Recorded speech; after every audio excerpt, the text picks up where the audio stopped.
ঠান্ডা মাথায় রাষ্ট্র একজন বিশ্ববিদ্যালয় শিক্ষার্থীকে হত্যা করেছে, পরপর একাধিক গুলি করে সে মাটিতে লুটিয়ে পড়ার পর আমরা দেখেছি যে আবার যখন উঠে দাঁড়িয়েছে আবার তাকে গুলি করা হয়েছে। আমি অপরাধ বোধ করছি, আমি আসলেই অপরাধী। একা একটা ছাত্রকে তারা গুলি করে ফেলছে, তাদের মধ্যে বিন্দু মাত্র দায়টুকু নেই। আমাদের প্রিয় ছাত্র আবু সাইদ, সে তো নিরস্ত্র ছিল, তার হাতে একটি নর্মাল একটি লাঠি ছিল। আমি তো বলি যে একটি পাখিকেও কিন্তু এভাবে গুলি করা যায় না।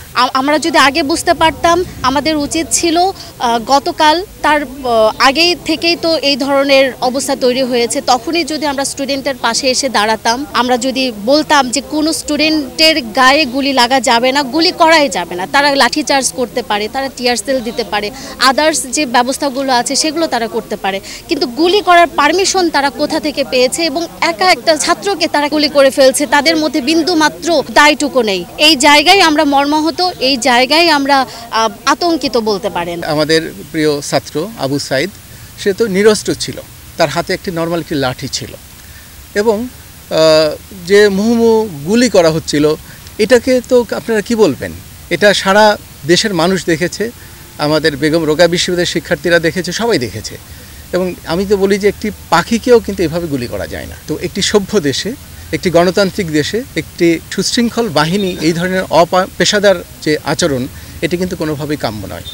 আমরা এই ঘটনার তীব্র নিন্দা জানাই এবং এই ঘটনার সুষ্ঠু তদন্তের জন্য বিচার বিভাগীয় তদন্ত আমরা দাবি করছি। আমরা আজকে শহীদ মিনারে বসেছি, এটা কোনো বসা না, এটা কোনো প্রতিবাদ না, এটাও এক রকমের প্রহসন। কারণ সারা দেশের শিক্ষক সমাজ যদি তার দায়িত্বশীল ভূমিকা পালন করত, আজকে এই অবস্থায় দেশ যেত না। সারা দেশের সব শিক্ষকরা যখন মাথা নিচু করে চলতে শুরু করেছে, শিক্ষার্থীরা আমাদের পথ দেখিয়েছে। এই শিক্ষার্থীদের এখন অনুসরণ করতে হবে জাতিকে, শিক্ষকদেরকে নয়। আর পুলিশ যেভাবে গুলি করেছে, এটা তো আমাদের একটা জিনিস পরিষ্কার হতে হবে যে এটা সরকারের নির্দেশ ছিল কিনা যে যাকে পাও গুলি করো। আর একটা হচ্ছে, যদি সেটা না হয়ে থাকে তাহলে সরকারকেই বের করতে হবে যে কেন অতি উৎসাহী হয়ে এরকম একজন ছাত্রের প্রতি গুলি করা হলো। এটা তো গুলি করে মেরে ফেলা, এটা কোনো ঘটনাক্রমের মৃত্যু নয়, এটা হচ্ছে গুলি করে হত্যা করা। এই যে আবু সাইদের বাড়ি, কালকে রাত ৩টার সময় পর্যন্ত আমি সেখানে ছিলাম, সেখানে দেখে এসেছি তাদের কি করুণ বাস্তবতা পৃথিবীতে।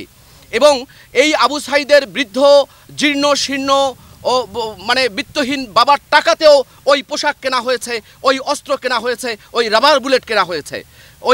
ওই জিনিস কি কেনার জন্য আমরা টাকা দিয়েছি সারা দেশের মানুষ নিরস্ত্র আন্দোলনকারী মানুষকে গুলি করে মেরে ফেলার জন্য? আমরা এগুলোর বিচার চাই। আমরা সারা দেশের সব শিক্ষকদেরকে অনুরোধ করি, আপনারা মাথা নিচু করে থাকার বদলে মেরুদণ্ডটা একটু সোজা করে দাঁড়ান। আপনাদের মেরুদণ্ড না থাকলে জাতির মেরুদণ্ড থাকবে না।